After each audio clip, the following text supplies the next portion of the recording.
Hello everyone, this is Pranjal and you are watching Pathshala Rishikesh. तो आज बात कर रहे हैं हम सी सेट यूकेपीएससी प्रीलिम्स के पेपर 2 की। और अभी तक हमारे 11 डेज हो गए हैं, 12 डे आज है हमारा। और हमने ये निश्चय किया है, ये हमने प्रण लिया है कि 25 दिन के अंदर जो जो सिलेबस है सी सेट का वो पूरा कंप्लीट करेंगे, जिसमें एक अभी तक जितना पार्ट हमने किया है ये उतना हो गया है कि आपका पेपर क्वालिफाई हो जाएगा। अगर आप इस तरह के कोई भी क्वेश्चंस आते हैं तो वो आपसे होने ही होने हैं, वो क्वेश्चंस आप कर लोगे, ठीक है। आपके अंदर वो समझ जो है वो डेवलप हो गई। अब हम उन क्वेश्चंस की तरफ भी चलेंगे धीरे धीरे जो थोड़े इधर उधर के होते हैं, जिससे कि आप सेफ जोन में आ जाएं, ठीक है। तो अगर आपने अभी तक हमारा चैनल सब्सक्राइब नहीं किया है तो सब्सक्राइब कर लीजिए। हम बहुत ज्यादा बड़े चैनल तो है नहीं कि आप हमें बार बार ढूंढ लेंगे, तो अभी सब्सक्राइब कर लो ताकि नोटिफिकेशन हर दिन आ रहा है 15-20 दिन तक आपको, मतलब बाकी बचे हुए 15 दिन तक आपको इसी तरह से वीडियोस मिलती रहेंगी। तो चलिए शुरू करते हैं हमारा पहला क्वेश्चन, और वो ये रहा इस तरह से। एक व्यक्ति ने अपने मित्र से उसकी नई खरीदी हुई कार का रजिस्ट्रेशन नंबर पूछा, ठीक है, पूछ लेता है। और पूछा तो क्या हुआ, तो उसने देखा कि सीधा उत्तर देने के बजाय उसने इस प्रकार से उत्तर दिया कि रजिस्ट्रेशन नंबर में 4 अक्षर हैं। जो दोस्त है वो भी देखो उटपटांग लोग होते हैं ना, आप सीधे सीधे सवाल पूछो सीधे नहीं पूछता, ऊपर से यूकेपीएससी आपका वही दोस्त है जो सीधे सवाल नहीं पूछेगा, जो घुमा घुमा के पूछेगा। चीजें आसान जरूर होंगी, ये मेरी बात याद रखना, घूमेगा घुमा पूछेगा घुमा घुमा के। तो रजिस्ट्रेशन नंबर में 4 अक्षर और 6 अंक है, मतलब टोटल 10 हो गए। तो आपने देखा पहले 2 अक्षर मेंबर ऑफ पार्लियामेंट, पहले जो 2 अक्षर हैं वो मेंबर ऑफ पार्लियामेंट, और अंतिम 3 अक्षर एक लेखन उपकरण को दर्शाते हैं। तो आपने देखा कि टोटल कितने अक्षर हैं, कितने लेटर्स हैं, तो आपने कहा 4 लेटर हैं। आपने देखा 2 और 2 4 लेटर हैं, 2 और 2 4 लेटर हैं, 2 और 2 4 लेटर हैं, 2 और 2 4 लेटर हैं। कोई दिक्कत नहीं, सारे ऑप्शन सही जा रहे हैं। पहले 2 लेटर की बात करें तो मेंबर ऑफ पार्लियामेंट लिखा हुआ, member of parliament, member of parliament, member of parliament, कोई प्रॉब्लम नहीं। आगे कह रहा है कि अंतिम 3 अक्षर जो लास्ट 3 लेटर्स हैं, लास्ट 3 बोले तो टोटल 4 हैं, तो लास्ट क्या होगा, PAT। इनको मिला के कोई लेखन उपकरण बनता है, लिखने वाली कोई चीज बनती है। तो आपने बोला पैट तो कुछ होता नहीं। फिर आपने देखा PAW, लास्ट 3 लेटर PAW, पॉ, इससे भी नहीं बन रहा कुछ। फिर आपने देखा PEN, तो आपको दिखा PEN क्या होता है, तो आपने कहा PEN पेन होता है, तो ये हो गया।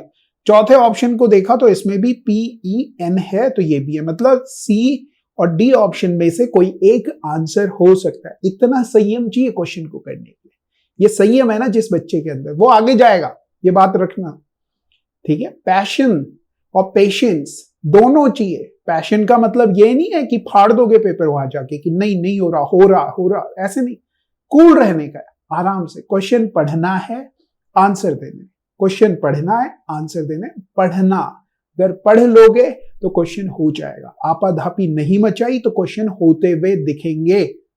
आओ, फिर कह रहा है कि इतना तो हमें समझ में आ गया, सी और डी में से होगा। फिर कह रहा है कि सभी अंकों का योग करने पर 20 आता है। तो आपने देखा इसमें कितने हैं, 1 2 3 4 5 6, तो इनको अगर ऐड करें 1 2 3 4 5 6, 6 और 1 7, और 7 कितने नंबर हो रहे हैं, 6 नंबर हो रहे हैं। और इन 6 नंबर को 3.5 से अगर मल्टीप्लाई करें तो 18 नहीं आ रहा है, ज्यादा आ रहा है। फिर आगे देखेंगे, हाँ, फिर अगली लाइन भी है, पहले 2 अंकों का जो योग है ना, पहले 2 अंक जो हैं, यही तो है पहले 2 अंक, उनका योग 3 है, तो आपने बोला ठीक है। पहले जो 2 अंक है उनका योग कितना है, 3 है, तो आपने बोला ठीक है। मगर वो आपसे कह रहा है सभी अंकों का योग करने पर 20 आता है, तो 20 देखेंगे आप। तो अगर आप यहां देखा 5 3 8 और 4 12, 12 और 5 12 और 5 17 और 3 20 हो गया। तो 20 आंसर आ रहा है, मतलब 20 आ रहा है अंकों का योग, तो ऑप्शन नंबर डी आंसर हो जाएगा। यह आपने सही से समझ लेना है। और ये बात समझ में, इस तरह से आप इस क्वेश्चन को इजीली कर सकते हो। मतलब पढ़ना है, आपको पढ़ना बताने के चक्कर में मैं थोड़ा सा इधर उधर हो गया। चलिए कोई दिक्कत नहीं है, नेक्स्ट क्वेश्चन की तरफ चलते हैं। बहुत प्यारे प्यारे क्वेश्चन है, मजा आएगा आपको। अगला आपने देखा इनमें आपसे पूछ रहा है मिसिंग नंबर बताना है, एक्स की जगह पे क्या आएगा ये पूछ रहा है। आपने ऑब्जर्व कर लें, दूर से देखना है। आपने देखा 6 और 4, 3 और 8, इनके बीच में कोई रिलेशन दिख रहा है? देखो देखो देखो देखो, मेरे करने से पहले आप देख लिया करो। तो आपने कहा हाँ, 6 चौके 24, 8 तिया 24, मल्टीप्लाई करके सेम आ रहा है। 18 तिया 54, देखो 18 का पहाड़ा नहीं आता है ना, दिक्कत होगी। 27 दूनी 54, दुगना करना नहीं आता है नंबर का तो दिक्कत होगी। 54 होता है। ऐसे ही 9 पंजे 45, 15 में किससे मल्टीप्लाई करेंगे 45 आ जाए? तो आप कहेंगे 3 से। 15 तिया 45, तो 3 आंसर हो जाएगा। मिसिंग नंबर का क्वेश्चन है और बहुत ही आसान क्वेश्चन है अगर दिख जाता है ये क्वेश्चन तो। और बहुत सारे बच्चों को नहीं दिखेगा, वो बोलेंगे पता नहीं क्या मिसिंग नंबर आया था, आज तक नहीं देखा ऐसा क्वेश्चन। अगला क्वेश्चन देखिए जी, बहुत ही प्यारा सा क्वेश्चन। इसमें कह रहा है कि निम्न चित्रों में कौन सा एक बेमेल है? कौन सा बेमेल है मतलब अलग है, जो औरों से अलग है, उसे पकड़ लो, उसे बाहर कर दो। तो आपने देखा, आपने क्या किया, आपने देखा कि हाँ सब में ना ये वाली फिगर बन रही है, ऐसे ही बन रही है। देखना, आप बोलेंगे हाँ सब में, इसमें भी बन रही है। आपने बोला हाँ सब में बन रही है ऐसी। फिर आपने क्या देखा, इसके नीचे की तरफ से एक लाइन जा रही है ऐसे। आपने देखा इसके नीचे की तरफ से जानी चाहिए थी एक लाइन ऐसे, इसमें तो ऐसे जा रही है, इसमें इधर नहीं जा रही है, इसमें इधर से आ रही है। तो ठीक है आगे देखते हैं। इसमें आपने देखा हाँ नीचे की तरफ से एक लाइन जा रही है ऐसे, नीचे की तरफ से एक लाइन जा रही है ऐसे। इसमें भी नीचे की तरफ से एक लाइन जा रही है ऐसे। नीचे की तरफ से जानी चाहिए थी, लाइन आनी चाहिए थी ये यहां ऐसे, यहां, मगर ऐसे नहीं आ रही है। लेकिन ऐसे नहीं आ रही है, और ऐसे नहीं आ रही है इसीलिए ये अलग हो जा रहा है इन तीनों से। इस तरह से आपने इन फिगर्स को पहचानना है। छोटी छोटी चीजें देखनी है पहले आपने, उन छोटी चीजों को सब में चेक करो कि हाँ सब में सेम है या नहीं है। उसके बाद आप कुछ और नई चीज ऐड करो, उसे देखो कि वो कैसे बिहेव कर रही है, कैसे कनेक्ट हो रही है, कैसे कनेक्ट नहीं हो रही है उसके साथ।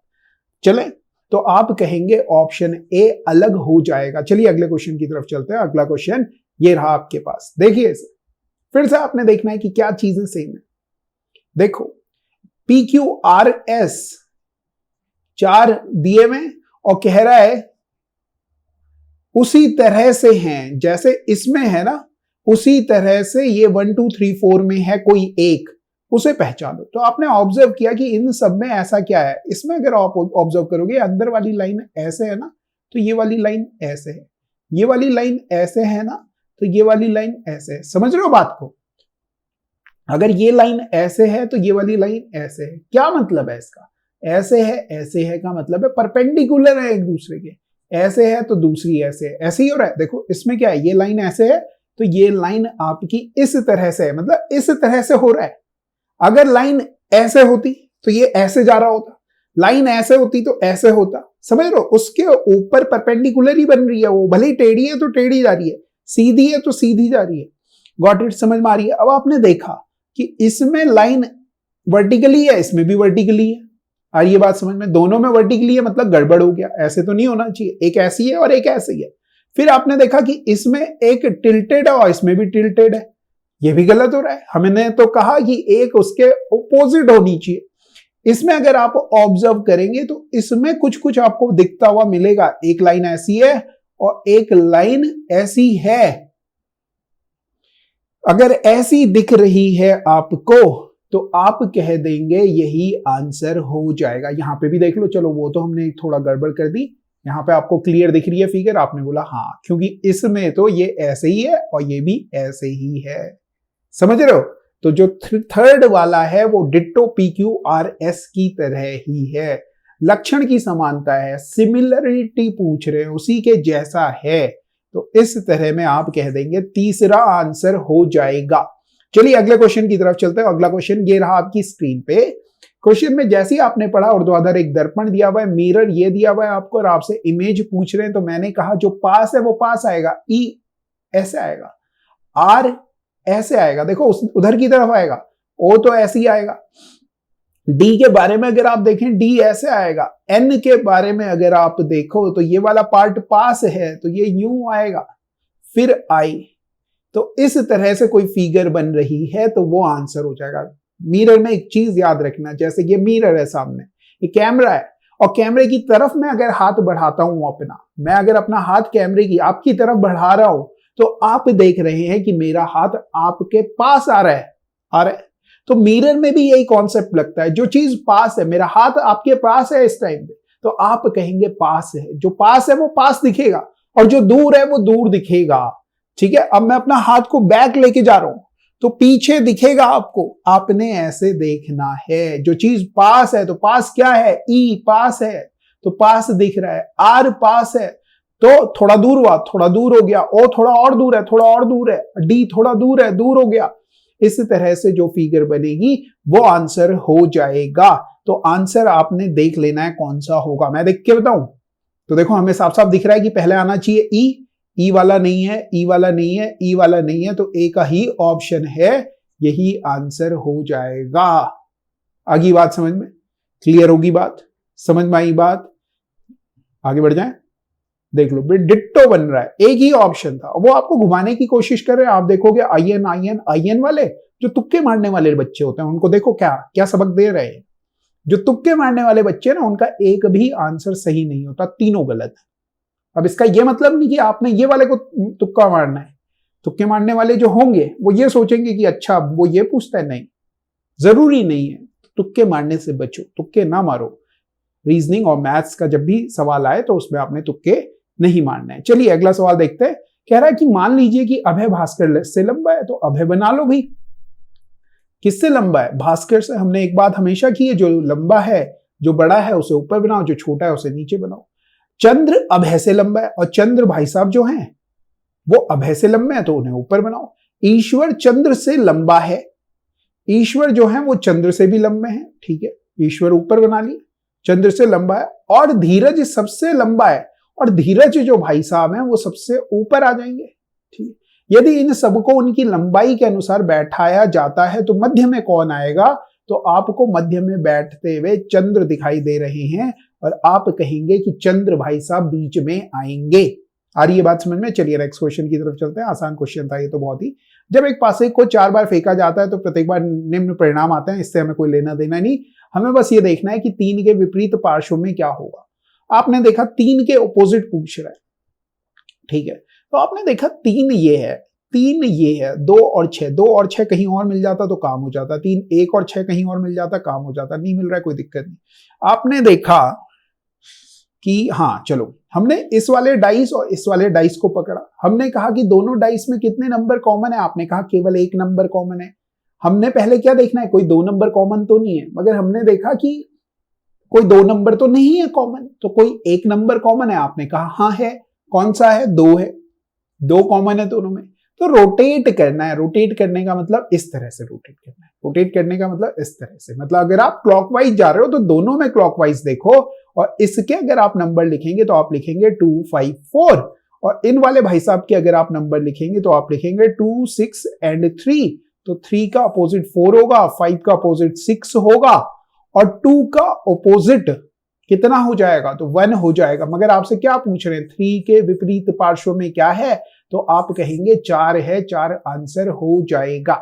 इतना छोटा सा सवाल था, और डिस्क्रिप्शन में आपको इसका लिंक मिल जाएगा, वहां जाके आप इस पे बेस्ड जो सवाल हैं उन्हें कर सकते हैं। एक विशेष संकेत भाषा में डैम को यह लिखा जा रहा है DAM, डी। तो डी अगर आप देखें, डी होता है 4, डी होता है 4। नंबरिंग करें, अगर अल्फाबेटिकल नंबरिंग करें तो डी आता है 4थे नंबर पे और डब्ल्यू आता है 23वें पे, ठीक है। एक बार मेरे ख्याल से किसी स्टूडेंट ने कमेंट करके बोला था आपको कैसे दिख रहा है कि अपोजिट है? मुझे याद है, इसलिए दिख रहा है। आपको कैसे दिखेगा? आपने क्या करना है, 4 और 23 आया, इन दोनों को जोड़ो, 27 आ रहा है। आपने बोला हाँ 27 है, मतलब अपोजिट है एक दूसरे के। 1 और 26 देखो 27 हो रहा है, 13 और 14 देखो कितना हो रहा है, 27 हो रहा है, जोड़ के 27 आ रहा है। का मतलब है शुरुआत से और अंत से, शुरुआत से और अंत से उनकी पोजीशन दी हुई है, टेबल की पूछ रहे हैं तो हम कहेंगे जीटी रोड, आजाद, बॉय, लव, इवनिंग। तो इस तरह से कोई अगर ऑप्शन है, शायद पहला ही है, तो ये आंसर हो जाएगा। आ रही है बात समझ में? और आप डिस्क्रिप्शन में जाएंगे, आपको ये सारी चीजें मिल जाएंगी, कोडिंग डिकोडिंग है डिस्क्रिप्शन में, उसमें देखिए, बहुत ही आसान है और ये पता होना ही चाहिए। एक गोल्ड डायल वाली घड़ी में घंटा, मिनट और सेकंड की तीनों सुइयां हैं। तीनों सुइयां 12 बजे एक के ऊपर एक है। ठीक है, 12 बजे की अगर हम बात करें, इस तरह से हमने घड़ी बनाई, ये है, ये 12 बजे घंटे वाली सुई, मिनट वाली सुई और ये सेकंड वाली सुई, सारी की सारी 12 पे है। लो 12 पे। फिर कह रहा है 12:10 पे। 12:10 बनाने की कोशिश करूं तो देखो 12 ये होता है, 1 ये होता है, 2 और 3, 10 मिनट का मतलब हो गया जो मिनट वाली सुई है वो कहां होगी? आप बोलेंगे वो तो सर 2 पे होगी। घंटे वाली सुई की बात अगर हम करें, घंटे वाली सुई की अगर हम बात करें तो आप कहेंगे घंटे वाली सुई जो होगी वो 12 से थोड़ा सा आगे होगी। ठीक है, 12 से थोड़ा सा आगे निकल गई होगी। और मिनट वाली सुई की बात करें तो मिनट वाली सुई वो 12 पे होगी। कितने पे होगी? 12। सॉरी, सेकंड वाली जो सुई है वो 12 पे होगी, क्योंकि वो कह रहा है सेकंड वाली सुई भी है। फिर वो आपसे कह रहा है घंटा और सेकंड वाली सुइयों के मध्य कोण, इनके बीच में कितने डिग्री का कोण है, ये पूछ रहा है आपसे। तो आपने देखना है, घंटे वाली सुई अगर 12 पे होती और सेकंड वाली सुई भी 12 पे, तो 0 डिग्री का एंगल है। देखो कितना मिनट हो गया 12 बजे हुए, तो आप बोलेंगे 10 मिनट हो गया। 1 मिनट में, ये याद रखो, 1 मिनट में घंटे वाली जो सुई है वो आधा डिग्री घूमती है, आधा डिग्री घूम जाती है। ठीक है, आपका कितना मिनट हो गया? 10 मिनट हो गया। कितना डिग्री घूम जाएगी? तो आप बोलेंगे 5 डिग्री घूम गई। और सेकंड वाली सुई ये है, समझ रहे हो बात को? इन दोनों के बीच में कितने डिग्री का कोण बन जाएगा? 5 डिग्री का कोण बन जाएगा। ये आपने याद रखना है। एक डिस्क्रिप्शन में लिंक दे दूंगा क्लॉक का, वो जरूर देख लेना, बहुत ज्यादा इंपॉर्टेंट है। एक क्वेश्चन तो आना ही आना है क्लॉक से, ठीक है, वहां से सारा क्लियर हो जाएगा और ये क्वेश्चन बहुत आसान है। चलिए अगला देखिए, 6 और 4 को कुछ इस्तेमाल कर रहे हैं और 12 ला रहे हैं। तो आपने देखा 6 चौकू 24, आधा किया 12, 6 7 पंजे 35, आधा करेंगे 20 नहीं आता। तो फिर आपने बोला अच्छा कुछ कर रहे हैं तो कुछ और तरीके से लाते हैं आधा किए बगैर। तो आपने कहा कि 6 और 4 से तो नहीं हो रहा, तो 4, इसमें से 2 माइनस किया 6 में से, तो 4 हो गया, गुणा गए 4 में से 1 कम किया 3, 4 थी 12, इसमें से 2 माइनस किया 5 और इसमें से 1 कम किया 20। कैसे मालूम चल रहा है? अरे भैया 20 खुद कह रहा है, 5 को 20 होता हूं मैं, 21 कहां होता है? तो आप बोलोगे 7 या 21 होता है, मतलब 3 गुणा गए 7, मतलब दिख रहा है यहां से तो 2 कम किया और इससे 1 कम किया। देखो यहां भी 2 कम किया, यहां 1 कम किया। एक बात मेरी हमेशा याद रखना, जो पैटर्न यहां चल रहा है 1 में, वो बस आपको क्रॉस चेक करवाने के लिए देते हैं ये सारे पैटर्न, कि भाई पहले, दूसरे और तीसरे में, तीनों में चेक कर लो, संतुष्टि कर लो कि ये पैटर्न हर जगह लग रहा है, तभी बताओ आंसर। तो आप बोलेंगे पहले वाले में से 2 घटाएंगे, तो 5 में से 2 घटाओगे तो आएगा 3, ठीक, और 7 में से 1 घटाओगे तो आएगा 6, गुणा करोगे तो आ जाएगा 18। 18 आंसर है। आप कह देंगे बिल्कुल यही आंसर हो जाएगा और आगे बढ़ जाएंगे। चलो आगे बढ़ते हैं, आगे बढ़ें। ये रहा आपके पास, आज पिता की उम्र अपने पुत्र की उम्र से दुगनी है। तो पिताजी की उम्र को क्या लिखोगे? F लिख लो। बेटे की उम्र को क्या लिखोगे? S लिख लो। दुगनी है, आज की बात कर रहा है, तो मतलब पिताजी बराबर हैं बेटे की उम्र के दुगने के, यही मतलब आपने बोला बिल्कुल। 20 साल बाद, 20 साल बाद आज पिताजी कितने के हैं? तो आपने बोला F साल के हैं, F ही मान लो। बेटा कितने साल का है? S साल का है। 20 साल बाद पिता की जो उम्र होगी वो कितनी होगी? तो आप कहेंगे 20 साल बढ़ जाएगी, मतलब 20 जोड़ देंगे पिताजी की उम्र में, तो 20 साल बाद जो एज हो जाएगी वो F+20 हो जाएगी पिताजी की। अपने पुत्र की आज की उम्र ये S है, इसके कितने गुना है? तो आप देखेंगे 3 गुना हो जाएगी का 3S हो जाएगी, ये कह रहे हैं। अगर आप यहां देखें तो F बराबर 2S आपको दिया हुआ था, वो यहां पुट करोगे तो 2S+20 इक्वल टू 3s और s का मान आ गया 20 वर्ष। तो आपसे पूछ रहा है आज पुत्र की उम्र कितनी है, तो आप बोलेंगे आज s है और s का मान आपने निकाला 20, तो 20 हो जाएगा। प्रॉब्लम ऑन एजेस का एक क्वेश्चन तो आना ही आना है। ठीक है, चलिए आगे बढ़ जाते हैं। बहुत ही प्यारा सा छोटा सा क्वेश्चन था। एक और क्वेश्चन आया, एक विशेष पासा है इस प्रकार से बनाया गया है कि प्रत्येक पार्श्व पर 1 से 6 तक की संख्याओं में से संख्या अंकित है। इस पासे को फेंकने के बाद यह स्थिर हो जाता है। इस स्थिति में यह देखा गया कि ऊपर और नीचे वाले पार्श्व को छोड़कर सभी पार्श्वों की संख्याओं का योग कितना है? 10 है। सभी का योग 10 है, मतलब आता है पासे के ऊपर और नीचे वाले पार्श्वों पर कौन सी संख्याएं होंगी। अब आपने सोचा कि क्या क्या हो सकता है, उन्होंने कहा ऊपर और नीचे को छोड़कर, तो ये ऊपर और नीचे दिए हुए। अब एक चीज बताओ, पासे में टोटल नंबर कितने होते हैं? तो आप बोलोगे 6, 1 2 3 4 5 6। अब पूछ क्या रहा है, ऊपर और नीचे, तो आपने बोला ऊपर नीचे 4 और 5 है, मतलब बाकी जो बचे नंबर 1 2 3 6, इनका जो सम आएगा वो 10 आना चाहिए। भाई ऊपर और नीचे अगर 4 और 5 है तो इन्हें छोड़ के बाकी सबका सम तो 10 आना चाहिए। यही तो सवाल में कहा है, आपने चेक किया 6 3 9 11 12 नहीं आ रहा, तो ये नहीं ऑप्शन। 6 4 10 है, इसे देखते हैं 1 2 3 5। फिर आपने देखा 8 2 10 और 1 11, ये 11 आ रहा है, ये भी नहीं होगा। 5 और 6 को देखा आपने तो 1 2 3 4, मतलब 5 और 6 अगर ऊपर और नीचे है पासे में तो बाकी कौन से नंबर होंगे? तो 1 2 3 4 ही होंगे, 6 ही तो नंबर होते हैं, तो 1 2 3 4 होंगे। इनका योग करोगे 7 और 3 10, तो आप कहेंगे यही आंसर है। समझ में आ रही है बात? सारे वो क्वेश्चन जो आपको हिला सकते हैं अगर आपने एग्जाम में नहीं किए थे, वो हम यहां कर लेंगे। आपको एक क्या मिलेगा?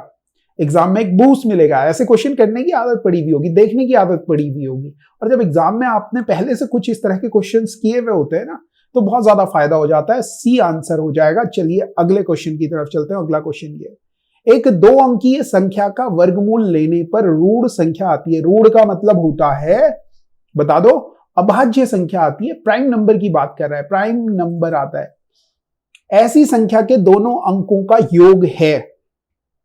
आ रही है बात समझ में? 2 अंकीय संख्या के वर्गमूल लेने पर। अब आपने सोचा 2 अंक की कौन कौन सी संख्याएं होती हैं। पहले आपने कहा जिसका वर्गमूल ले सकते हैं, तो आपने बोला 16 है, 16 के बाद 25 है, 36 है, 49 है, 64 है, 81 है। 2 अंकों की संख्याएं तो यही हैं जिनका वर्गमूल निकाला जा सकता है। और वर्गमूल निकालने पर अभाज्य संख्या आनी चाहिए। तो 16 का अगर आपने वर्गमूल निकाला 4 आया, 25 का निकाला 5 आया, 36 का निकाला 6 आया, इसका 7 आया, 8 आया, 9 आ गया। आगे बात समझ में? आपने बोला बिल्कुल। फिर उन्होंने कहा ऐसी संख्या के अंकों का योग है। ऐसी अगर कोई संख्या है तो उसके अंकों का योग बताओ। तो उसने आपने पहले ये देखना है अभाज्य कौन कौन से हैं। तो 4 अभाज्य आपने बोला नहीं, 6 अभाज्य आपने बोला नहीं, 8 अभाज्य आपने बोला नहीं। आपने बोला कि 25 का वर्गमूल लेंगे तो 5 आएगा, वो अभाज्य है। 49 का वर्गमूल लेंगे 7 आएगा, वो अभाज्य है। 81 का वर्गमूल लेंगे 9, अभाज्य है नहीं है, वो भी अभाज्य नहीं है। मतलब 2 संख्याएं बची आपके पास। अब बोल रहा है ऐसी संख्या के दोनों अंकों का योग। अब संख्या कौन सी थी? 16 थी। संख्या क्या थी?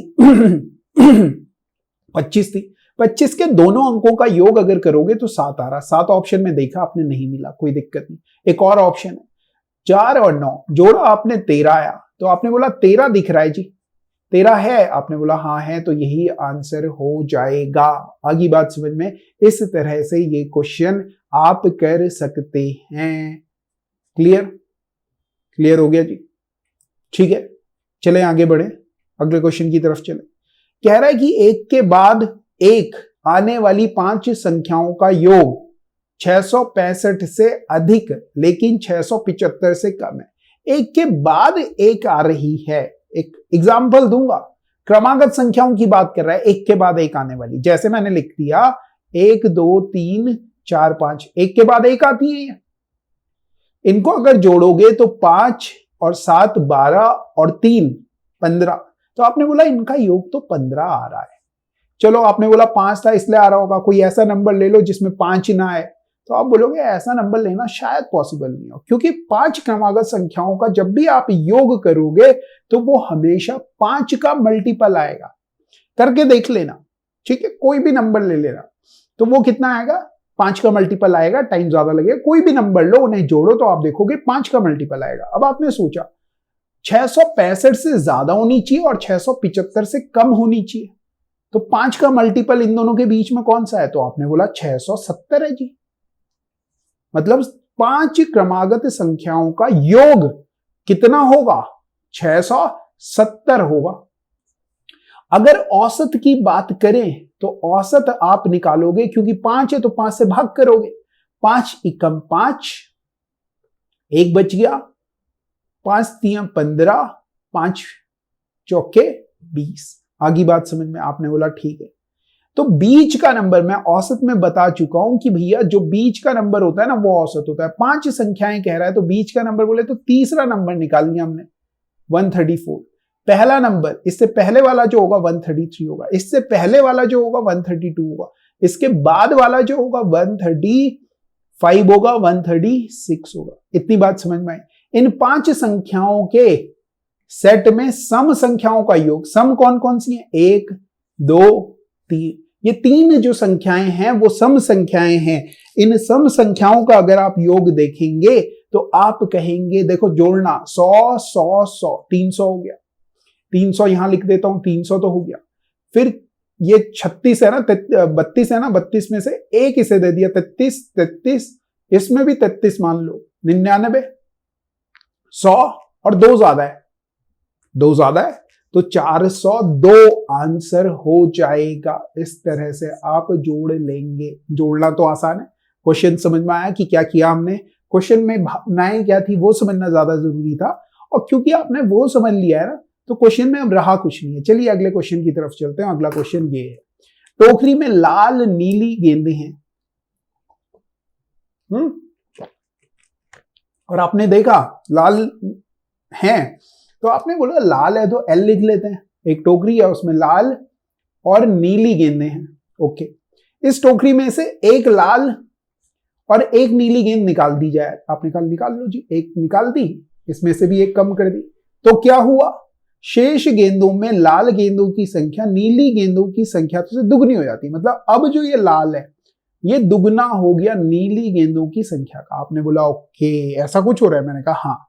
फिर आपने बोला ठीक है कोई दिक्कत नहीं, आगे पढ़ो। इसके बाद बची हुई गेंदों में से 3 लाल, फिर से कह रहा है 3 और निकाल लो, एक तो निकाली थी, 3 और निकाल ली तो कितनी निकल गई टोटल, 4 निकल गई, 4 लाल निकल गई और 3 नीली भी निकाली, तो मतलब नीली भी ये इक्वल टू नहीं है, ये हो गई, गेंदें और निकाल ली। अब शेष लाल गेंदों की अंतिम संख्या शेष नीली गेंदों की अंतिम संख्या के दुगने के 3 गुनी पाई जाती है। 3 गुनी हो गई, अब मतलब ये बराबर हो जाएगा नीली संख्या का 3 टाइम्स। अब आप देखेंगे कि यहां लाल -1 और लाल -4, अगर मैं यहां -3 करूं और इसमें भी -3 करूं तो ये आप देखोगे लाल -4 और ये भी लाल -4 दोनों बराबर होंगे। आप बोलेंगे हाँ, तो हम लिख रहे हैं 2n - 2 - 3 इक्वल टू 3n - 12, और ये n भाई साहब यहां चले गए तो n आ गया यहां पे, 12 इधर आ गए और ये आ गया हमारा 7, n की वैल्यू आ गई 7 ही आई है, ठीक है। टोकरी की आरंभ की स्थिति में नीली गेंदों की संख्या बताओ, तो आंसर आ रहा है 7, 12 में से 5 गया 7, ठीक है, कोई दिक्कत नहीं, 7 आंसर रहेगा, ठीक। चलें आगे बढ़े। अगला क्वेश्चन देखिए, अगला क्वेश्चन क्या है। इसमें कह रहा है कि एक झील के एक शहर को जल आपूर्ति होती है। यह देखा गया कि पहले और दूसरे महीने में शहर एक ही मात्रा में जल का उपभोग करता है। अगले 4 महीनों में जल उपभोग की मासिक दर पहले 2 महीनों की तुलना में आधी रह जाती है। आधी कर देते हैं, मतलब मान लो कि फर्स्ट मंथ में वो 2 लीटर पानी पी रहे थे और सेकंड मंथ में भी 2 लीटर पी रहे थे, तो अगले जो 4 महीने हैं, तीसरा, चौथा, 5वां और छठा, उनमें आधा आधा पानी पी रहे हैं जितना पहले पी रहे थे। तो आप कहेंगे 1 1 1 और 1 पिएंगे। आ रही है ये बात समझ में? आपने बोला ठीक है जी, ऐसी कुछ हो रहा है क्वेश्चन में। अब जब वो इतना पानी उन्होंने पी लिया 6 महीने में, तो कह रहा है इसके बाद यह पर्यवेक्षित किया गया कि झील में शेष जल आरंभिक मूल जल के आयतन का आधा है। मतलब कितना पी लिया? तो आपने देखा 4 और 4 8 पी लिया, 8 पी लिया, तो अब आधा बचा है, मतलब आधा बचा है, मतलब आधा पी लिया। तो आधा का मान अगर 8 है तो पूरे का मान कितना होगा? आप बोलेंगे पूरा हो जाएगा 16, पूरा हो जाएगा 16। और आपसे पूछे पूरे महीने में उपभोग किए गए जल और झील के आरंभिक दूसरे महीने में कितना जल पी रहे हैं? 2 पी रहे हैं। उपभोग किए गए जल और झील के आरंभिक जल, आरंभ में कितना था? 16 था। तो आपसे बोल रहे हैं 2/16 का मान बताओ, तो आप कह देंगे 1/8 हो जाएगा।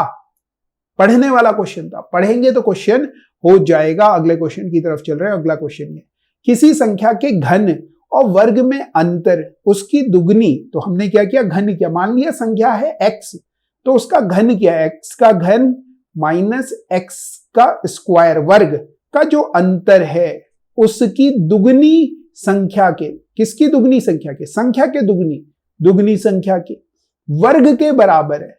दुगनी संख्या के वर्ग के बराबर है। ऐसे ही होगा? आप बोलेंगे हाँ ऐसे ही कह रहा है। तो अगर आप देखें x cube minus x square बराबर 4x स्क्वायर, और ये माइनस का एक्स स्क्वायर भाई साहब उधर जाएगा, तो x की पावर 3 बराबर 5x की पावर 2, और ये एक्स स्क्वायर से ये कट जाएगा और x का मान आपका आ जाएगा 5, आंसर हो जाएगा। या फिर आप यहाँ पे जब आप ऐसा कुछ बना लिया, आपने ऑप्शन से भी करके देख सकते थे अगर आपको इक्वेशन बनाने में प्रॉब्लम होती है। तो आप क्या करते?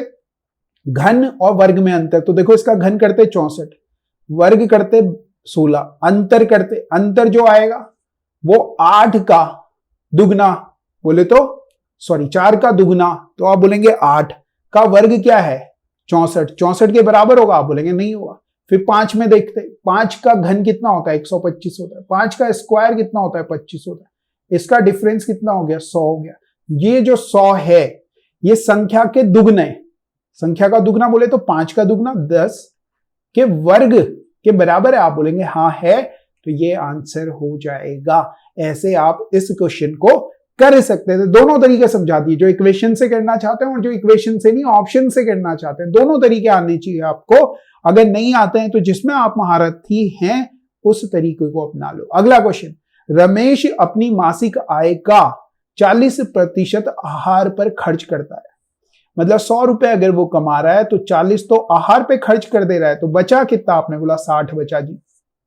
और अपने पास बचे, देखो बचे शेष धन के से वह, जो ये शेष धन है से वह 10%, इसका 10%, फिर बिल पर 20% किस पर?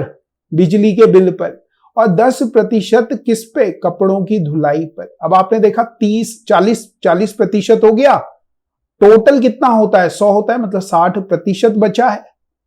समझ रहे हो? 60% बचा है। 60% किसका 60%? तो आप बोलेंगे इस 60 का 60%, 60 का 60% की वैल्यू इस तरह से आप निकालेंगे। अगर आय यहां लिख लेते तो आय का 100%, आय का 60%, तो यहां आएगा आय के 60% का 60% जो बचा है 60%, उसका मान दे रखा है 7200। तो आप 0 से 0 और 0 से 0, 6 जगह 36 दूनी 72, तो 200 और 20,000 आपका आंसर आ जाना चाहिए था।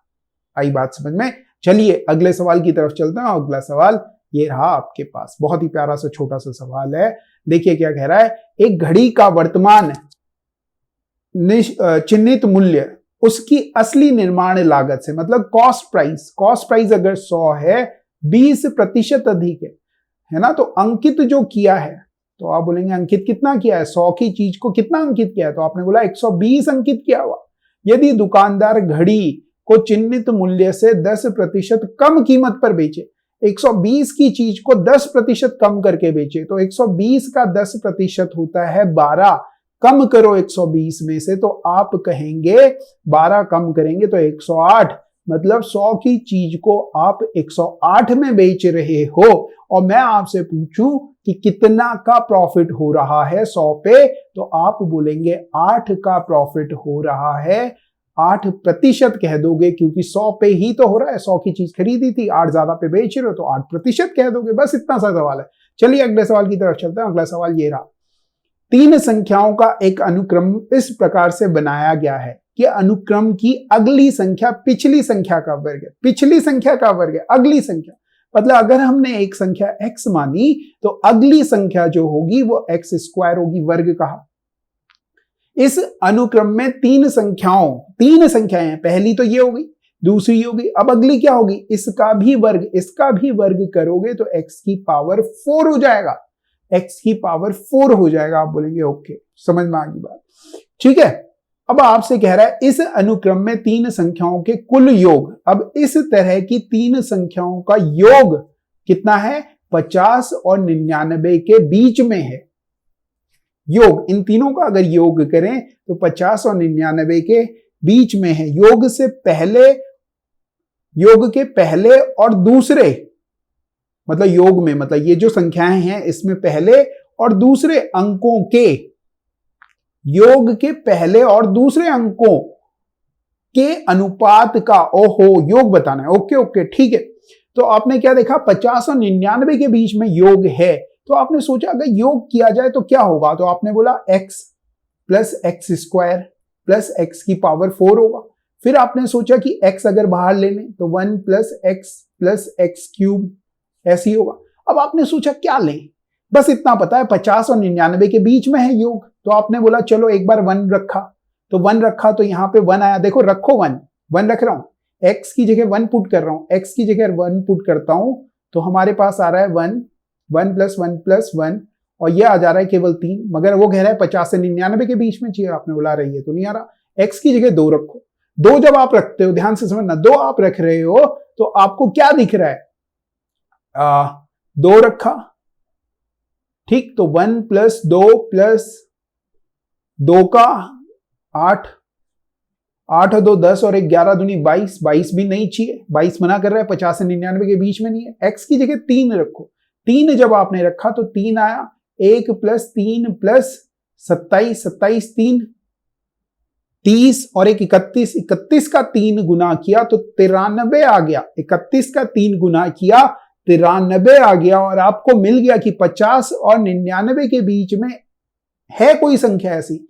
कब मिल रही है, जब x की जगह 3 रख रहे हो तब मिल रही है। योग कितना आ रहा है, आपने कहा 93 आ रहा है, 93 आ रहा है। वो कह रहा है योग जो ये 93 है ना, ये पहला अंक कौन सा होता है, ये पहला अंक होता है, पहला, और दूसरे अंकों के दूसरा कौन सा होता है, ये 3 होता है, का अनुपात का परिमाण बताओ, तो आप कहेंगे पहला अंक 9 है, दूसरा अंक 3 है, डिवाइड करोगे तो आंसर आ जाएगा 3, आंसर हो जाएगा। बहुत प्यारा क्वेश्चन है, इसे 2-3 बार सही से देख लेना, समझ लेना, वो आपका नंबर सिस्टम चेक करेंगे और करते हैं। उनको पता नहीं क्या मजा आता है, उन्हें मजा आता है कि आप नंबर से, अच्छा लगता है उन्हें नंबर्स चेक करना आपका। एक कक्षा का औसत 40 है, कक्षा का औसत मतलब अंकों का औसत अंक, मतलब कुल अंक, बच्चों के सारे अंक जोड़ लें और कुल बच्चे, मान लो कि n बच्चे हैं, औसत ऐसे ही निकालते हैं तो आप कहेंगे ठीक है 40 है, यही कह रहा है।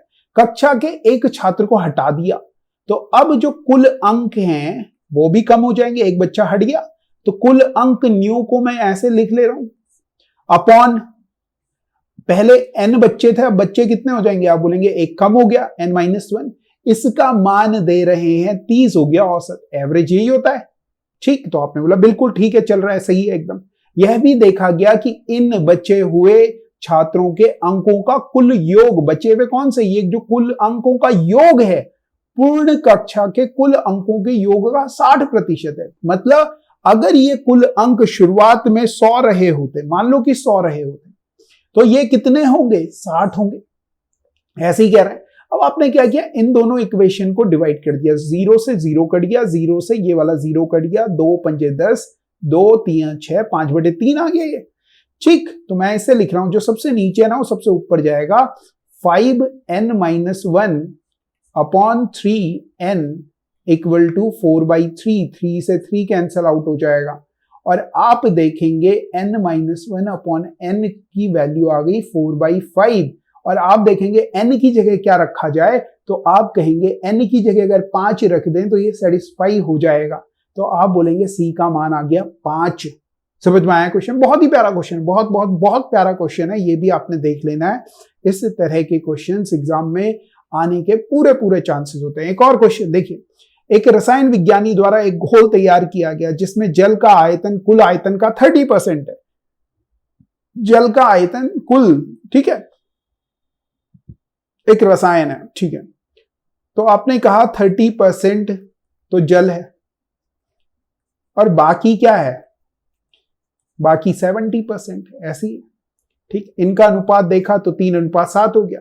इस घोल में 5 लीटर जल मिलाया, मिलाया क्या, तो आपने बोला जल मिलाया, कितना मिलाया, 5 लीटर मिलाया, तो हो क्या गया, जल का आयतन बढ़कर 40% हो गया। 40% का मतलब 40% जल है, बाकी क्या होगा, तो आप बोलेंगे बाकी 60% होगा। बाकी कितना परसेंट होगा, तो 60 होगा। यही हो रहा है, आगे बात समझ में। इसका भी रेशो देख लेते हैं, तो आपने कहा ये आ गया 2:3।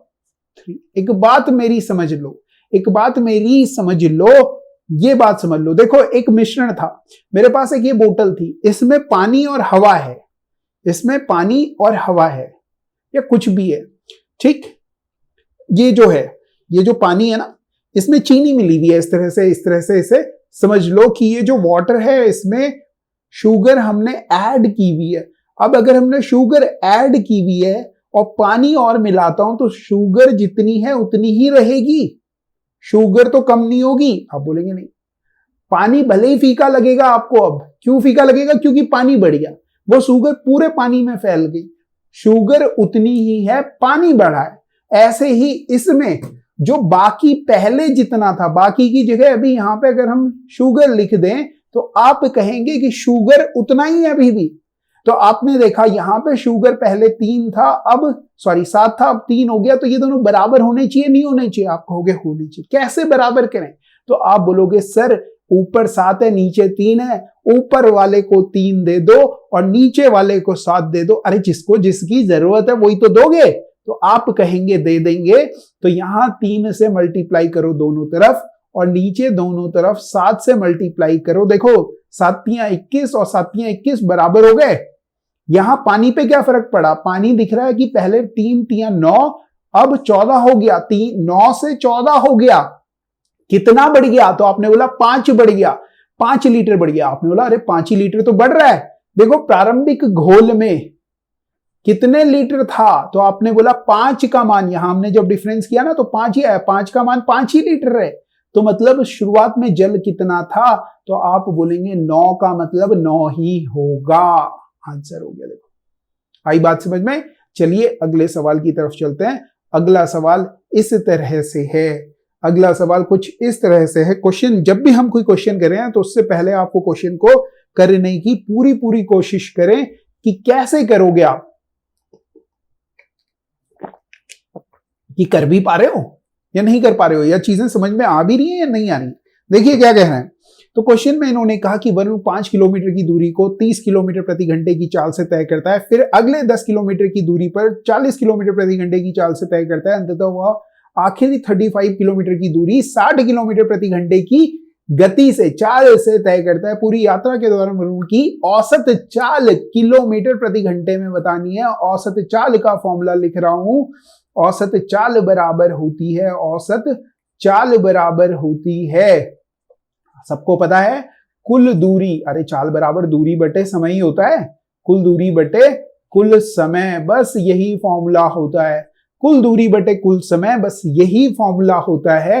और अगर आपको यह समझ में आ गया कि कुल दूरी कितनी है, तो आप कहोगे कि 5 किलोमीटर दूरी है, फिर 10 किलोमीटर दूरी है। इसे समझ लेते हैं कैसे चल रहा है। पहले वो 5 किलोमीटर गया, किस स्पीड से, आपने बोला 10 क्या है ये, फिर कितना गया 10 किलोमीटर गया। किस स्पीड से गया? आपने बोला 40 किलोमीटर पर आवर की स्पीड से गया। फिर कितनी दूरी गया? Finally he travel the next 35 kilometre गया। और किस स्पीड से गया? तो आप कहेंगे 60 किलोमीटर पर आवर की स्पीड से गया। तो आप कहोगे कुल दूरी कितनी चली? तो आप कहोगे सर ये तो हम बता देंगे कि कुल दूरी 50 चली। कुल दूरी कितनी चली? 50 चली, मगर समय नहीं दिया हुआ, स्पीड दी हुई, चाल दी हुई। स्पीड दी हुई है, चाल दी हुई है, तो आप कहेंगे देख लो इसे क्या करना है, ये दूरी है, ये चाल है, ये दूरी है, ये चाल है, ये दूरी है, ये चाल है। तो जब दूरी और चाल दी हुई होती है तो समय बराबर दूरी, समय इधर जाएगा, दूरी इधर आ जाएगी, दूरी बटे चाल। तो दूरी कितनी है? 5/30। इधर कितना है? 10/40। फिर कितना है? प्लस 35/60। इसे सॉल्व करना है, मतलब 5/30 प्लस 1/4 प्लस 35/60। इससे सॉल्व करना है। इसे भी अगर 2 से गुणा कर दो तो ये 60 हो गया। 15 चौके 60, 15 से ऊपर नीचे मल्टीप्लाई कर दी और आप कह दोगे 50 तो ऊपर था, नीचे 60 बन गया सबका। तो 50 बटे देखो 10 प्लस 15 प्लस 35, 35 और 15 50 और ये 10 60, 60/60, 60 से 60 कट जाएगा, आंसर आ जाएगा 50 किलोमीटर प्रति घंटा। कुल दूरी बटे कुल समय, कुल दूरी गिवन है, कुल समय निकालना है तो दूरी बटे समय करना पड़ेगा। अलग अलग समय निकलेंगे, उन्हें जोड़ोगे तो साथ में समय निकल जाएगा। उस समय को भाग कर दोगे, इससे भाग कर दोगे कुल दूरी को, जो कि ये 50 किलोमीटर थी, कुल दूरी बटे कुल समय को भाग कर दोगे, मतलब ऐसे कर लोगे तो आपका औसत चाल निकल जाएगी और आप कह देंगे आंसर आ गया 50 किलोमीटर प्रति घंटा। तो चलिए, थैंक यू वेरी मच। अगर आपको हमारा ये कॉन्सेप्ट क्लास पसंद आ रही है, आप कमेंट करके बताइए। जैसे कल के उस पे कुछ बच्चों ने ब्लड रिलेशन की बात की थी और इस पे हम काम कर रहे हैं। इसकी जो क्वेश्चंस हैं वो हम कलेक्ट कर रहे हैं और जो डेटा है, कंटेंट है, वो तैयार हो रहा है। और इसी तरह से कुछ बच्चों ने बात की थी, आपका डीआई के ऊपर भी बात की थी कि डीआई पे भी बनाइए सर, डीआई पे भी बनाइए। तो बहुत जल्द डीआई भी लेके आएंगे। अगर आपको फिर भी कोई टॉपिक और लगते हैं तो कमेंट करके जरूर बताइए कि कौन से वो टॉपिक है। सब्सक्राइब, लाइक, कमेंट जरूर कीजिए अगर आपको लगता है कि हम इतनी सी भी मेहनत कर रहे हैं, अगर आपको लगता है कि इतना भी हम काम कर रहे हैं आपके लिए थोड़ा भी फायदेमंद है, तो जरूर लाइक कीजिए, कमेंट कीजिए। Thank you very much.